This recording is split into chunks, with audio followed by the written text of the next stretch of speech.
Morning, students. We will continue the topic of the complex number.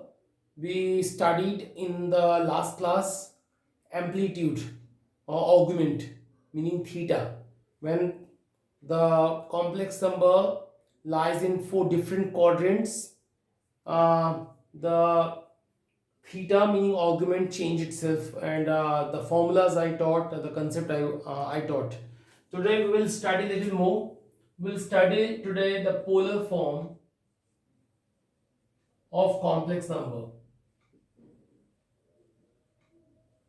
We'll study today the polar form of complex number. Very important. This is an easy also. Look at z equal to a plus ib is a complex number. Complex number. Now again I want to speak that it is simply called a comma b, and now we make the axis portion and plot the point AB here. After doing this, we draw the perpendicular from this point. We definitely have a horizontal distance which is A, and vertical distance is a B. And this distance is called R, and this is called theta. These few genuine things we already have studied. This theta is called augment, and this is a modulus. You know, it is a modulus, mod z. Among this, what I'm creating, look at student, in right angle triangle, you know it's a right angle triangle. Can you go with this triangle O, suppose M, suppose P, O, M, P, go with cos theta. What is cos theta? It is a base upon hypotenuse, A upon R. So what is the value of A? R cos theta. And similarly, if I'll go with sin theta, so sin meaning base perpendicular upon hypotenuse. So it's a r sin theta is equal to b, or b equal to r sin theta. Let me write b equal to r sin theta. After writing a and b, student, what you do now? Put these values in z equal to a plus ib. Look at z equal to a plus ib. And put a equal to r cos theta, which we obtained right now, and b equal to r sin theta. Or sin theta, these values, and take out the value r. We have a cos theta plus I sin theta. What you are looking here, this is the polar form of a complex number. This, the idea is very simple. You will be told, you will be given this kind of a simple Cartesian form of complex number, and then you will be told to find its polar form. So definitely it is a formula of polar form. You need r, meaning modulus, you know that how to find modulus, and you need theta, and that theta, I taught you yesterday. Then you know that the complex number lies in which quadrant, that on that the theta will depend. So okay, in question we will see, but keep remember this formula: r cos theta plus I sin theta is a polar form of z. Okay, so let's watch a question which give you idea. This is gonna be very important for exam, so do this. So we have a question number, example number 7, page number 107. Represent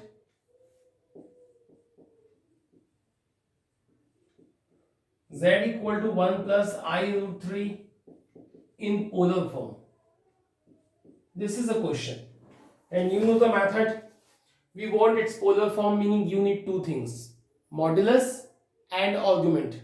So okay, one by one we'll find out both. So it is given, what given? Z equal to 1 plus root 3i, which also can be written 1 comma root 3 in ordered pair. So r equal to, meaning mod z.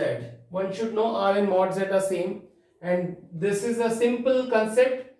This is a square and this is b square, meaning your answer is 1 plus 3, meaning 4, meaning 2.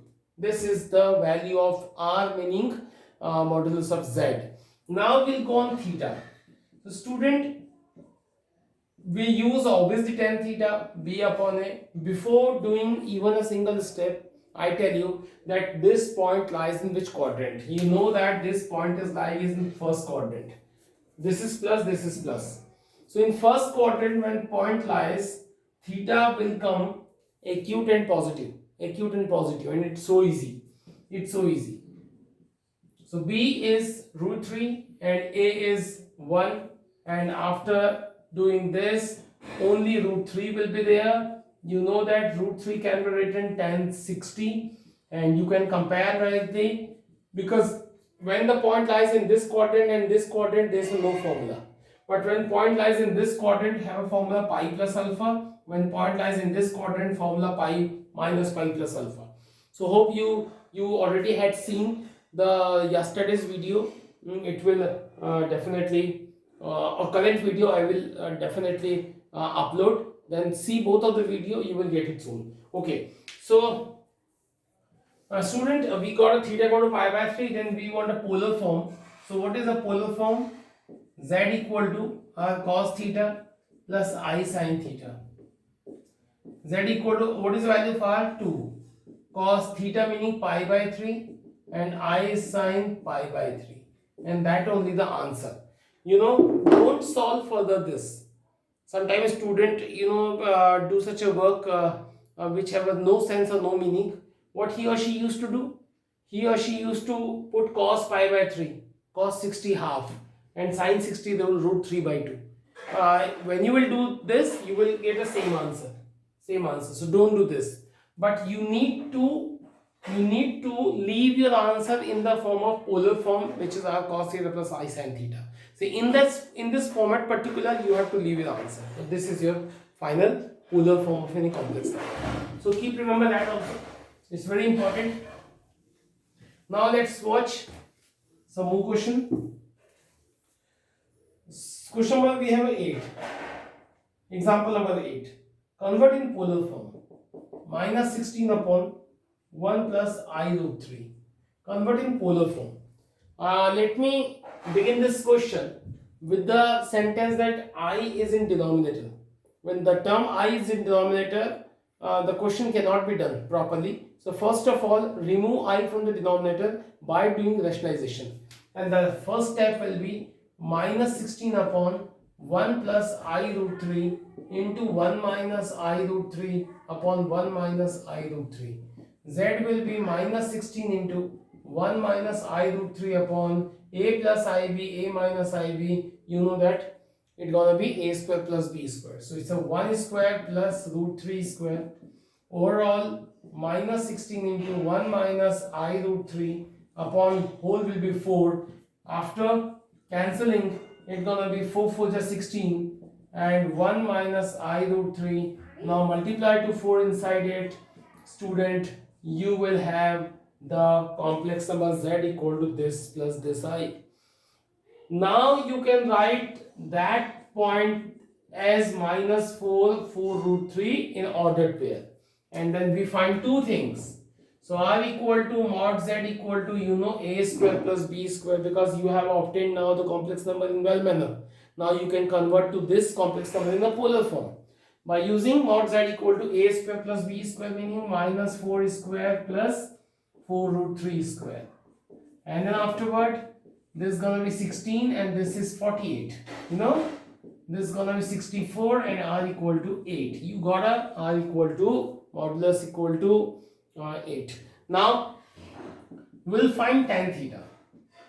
It's a B upon M. Before doing even a single step, we want to concern about the point where it lies. Minus plus, meaning it is lying in second quadrant.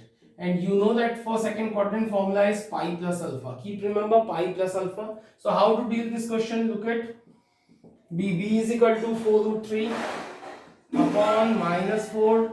Tan theta is equal to 4 and 4 cancel. Same scenario came yesterday. What to do? First we try to write that pi by 3. Then we remove minus sign by using formula. Minus tan A equal to tan minus A. Minus tan A equal to tan minus A by quadrant formula. Use it. Tan theta equal to tan minus pi by 3 will be done. You cannot compare that theta equal to minus pi by 3. This time theta will be negative, but our concept says theta is a positive. In second quadrant, theta is always positive and obtuse. So you will write, let alpha is equal to minus pi by 3. Let's say alpha, and required theta will be pi plus alpha, and theta equal to 2 pi by 3. That you have obtained theta and r. If you have obtained both, now you can say, what is the polar form, student? Polar form is equal to z equal to r cos theta plus I sin theta. So go on, r equal to 8 cos pi by 3 plus I sin pi by 3, and that's a polar form of complex number. So it's very easy. You should know only that the point depend on point only, where point lies. Okay, now few more things which is coming in my mind I want to discuss with you right now. You know, student, I have some question more. Till now you have seen that a point lies in which quadrant? Suppose in first quadrant the theta is acute and positive. In theta, the z lies in second quadrant, theta is obtuse and positive. In third quadrant, theta is obtuse and negative. In fourth quadrant, theta is always acute and negative. So these type you know it now in the formula, now you know the method now. But if I'm writing z equal to, look at properly, 2 plus 0i. So it's very interesting. If only 2 is coming and you are told to find the amplitude or augment. So first you will write 2 plus 0i and write 2 comma 0. So very simple thing it is. So where it lies, 2 and 0. Is it x, it is y. Definitely y is 0, meaning it lies on a itself x-axis. And when the point lies on x-axis, theta will be 0, because you know that always theta count from here. When point is here, this is counting. When point is here, this is counting. When point is here, this is counting. When point is here, this is counting. Meaning we start with this point. But when point is itself lies on the same x-axis, so we actually will count as theta is equal to 0. So keep remember first point, when point lies on positive x-axis, theta is always 0. Keep remember that. Okay, next is what? When this is gonna be minus 2 plus 0i, suppose this is, so minus 2 plus 0i meaning minus 2 and 0, it will lie in here. Then only what will happen? You remember, student, and we always count the angle from this point. So you can count, you know that point is here, so definitely this will be your theta or this will be your theta. When this will be your theta, it will be pi. When this will be your theta, it's gonna be minus pi.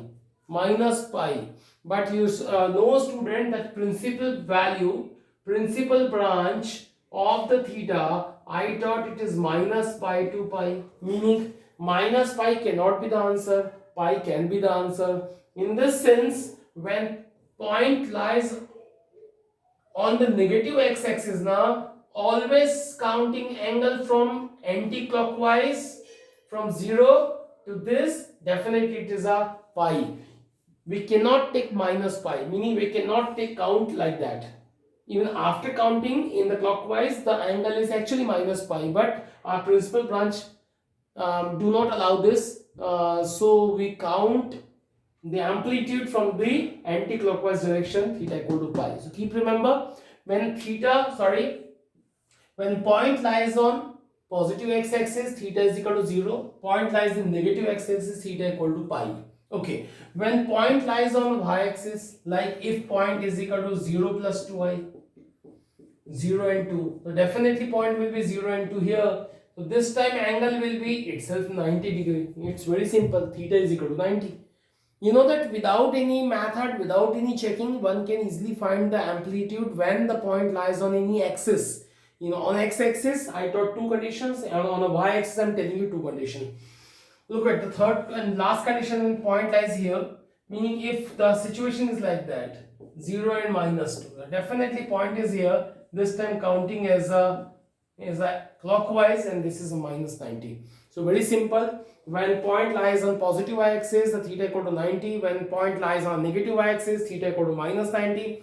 When positive x-axis, theta equal to 0, and positive negative x-axis, theta equal to pi. So this all, keep remember this the method when the point lies on particularly on any axis. So keep remember this idea. Okay. Now you have a student find the modulus and augment and complex number. Please make from 1 to 8 all questions, because in first two questions we just had to find the modulus and augment, and after finding the modulus and augment one can easily convert the complex number in polar form. So I don't think that the question will be tough to you. So student, now I'll move on the next concept. It's a quadratic equation. It's a quadratic equation, very easy concept. You have faced till now the concept of quadratic equation by formula method, by splitting method we used to solve. The same we will do next.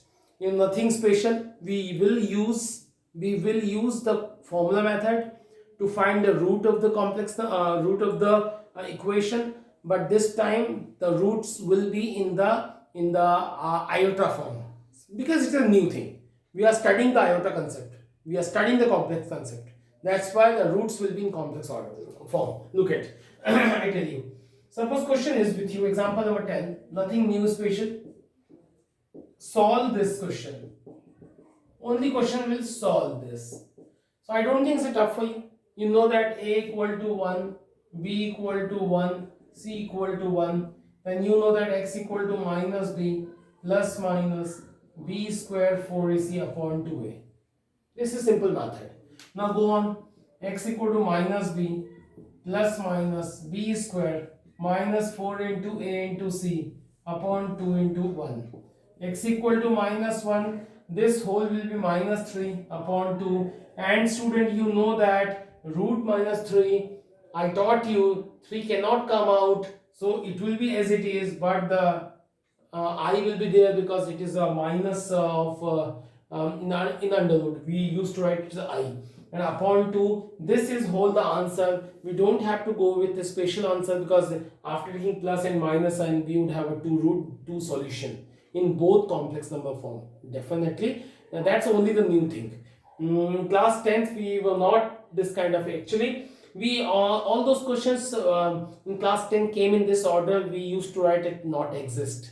It came twice, thrice. But that time it was that time we didn't know the concept of the complex number. That's why I used to write that it is a not exist. But this time it is very important concept for us. So whenever this kind of condition will come, you have to write in the order of iota and leave your answer in the complex number form. Okay. I don't think that I need to tell you much and more about that, because questions are very easy. Example number 11, 5x square x plus 5 is equal to 0. This is a question. What you will do? What you will do? This is simple.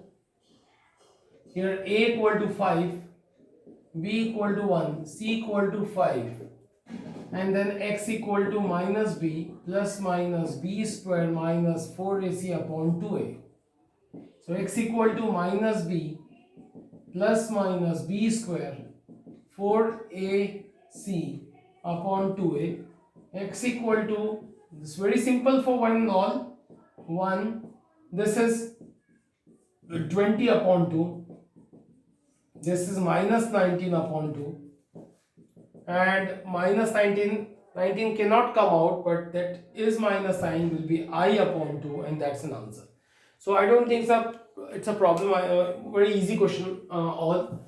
So students, we are on exercise now, the last exercise of the chapter, 5.3. 5.3, look at some question like 10th question. If I'll put here, I only suggest you, I won't solve. I would speak that before solving this, you only take the LCM. After taking LCM, it's gonna be root 2x square, x and root 2 upon root 2 will transfer, and this gonna be your so-called quadratic equation, and then use the same formula method and get your answer. So it's on you, student, nothing hard. You do only 2 or 3 questions, you will be damn confident that you can do the questions. Okay, so these were the exercise. This was 5.3.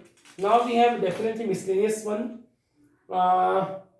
This is important, I know, but a lack of time, we are not paying a good attention on that. Still, we do try some question.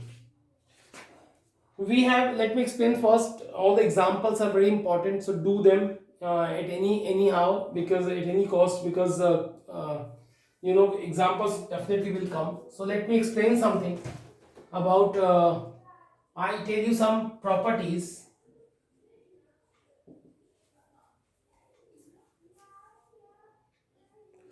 I tell you some properties of conjugate. I tell you properties of conjugate. Look at what is conjugate. You know that z equal to a plus ib, z bar equal to a minus ib. This is conjugate, and this is not a special that we are. It's very hard or something like that. It is not hard. We have some properties of the conjugate. What properties? Let me explain.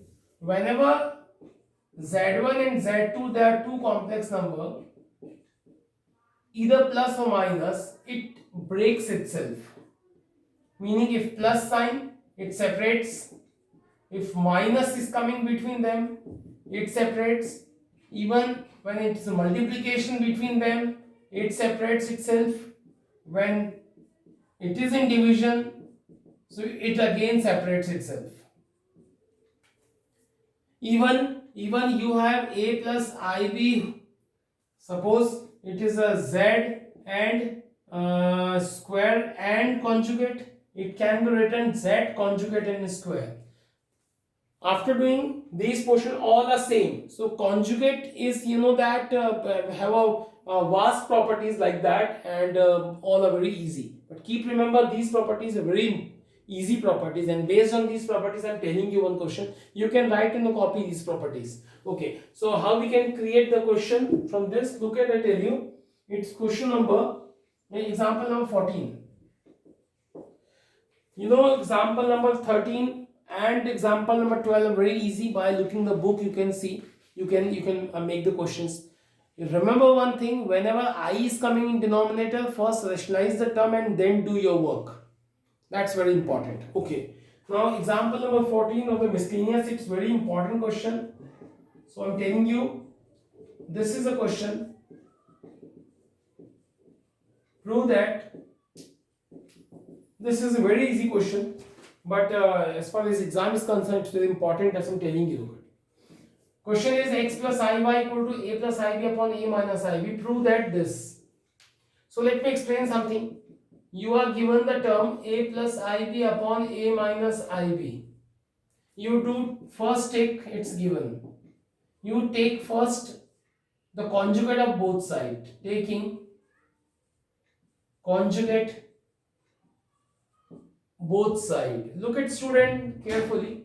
When I take the conjugate, I have this and this. I have taken the conjugate both sides. This is gonna be x minus iy.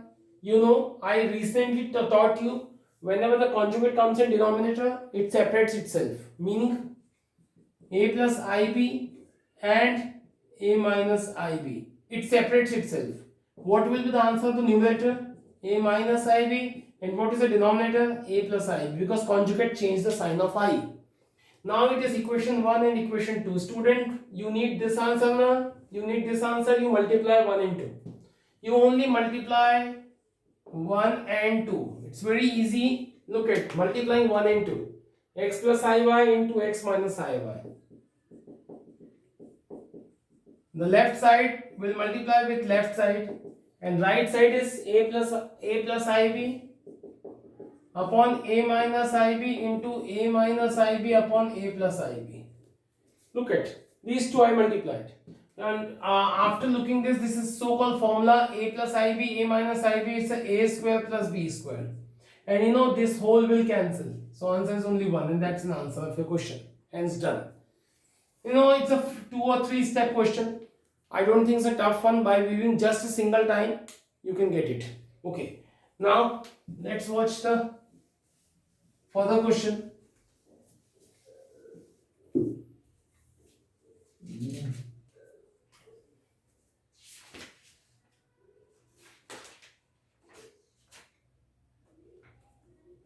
It's a fourth question, is very similar to this. Fourth question of the exercise 112 page. If x minus iy is a minus ib upon c minus id, prove that x square plus y square whole square equal to a square plus b square upon c square plus d square. This is looking very hard question, but it is not so. Look it carefully. What given is? It is x minus iy is equal to a minus ib upon c minus id. It is a question. For my first step is you do square both side. You do square both side. It's gonna be x minus iy square. It's gonna be a minus ib upon c minus id. This will remove. Now student, very important, take conjugate. Just put equation 1. Take conjugate. And after taking conjugate, what will happen is like that. And you know that this also separates itself. It separates itself. Now I taught you that it is square even, but this will operate on minus, meaning the sign of I will change. And no change at all. This is a plus ib and this is c plus ib. Now what to do? Only multiplying 1 and 2. Multiplying 1 and 2. Tell me what will happen. X minus iy square x plus iy square a minus ib c minus id a plus ib and c plus ib. This whole square and square both will combine the square. X minus iy x plus iy whole square, and this gonna be a square plus b square and denominator gonna be c square plus d square, and this both will combine x square plus y square equal to a square plus b square upon c square plus d square. That's the answer. So I don't think it's a tough one, students. Very easy. Few questions of the exercise. I'll try to send you the solution. I'll try to send you the solution before the exam. Do them. Seriously do them because they will come. Thank you.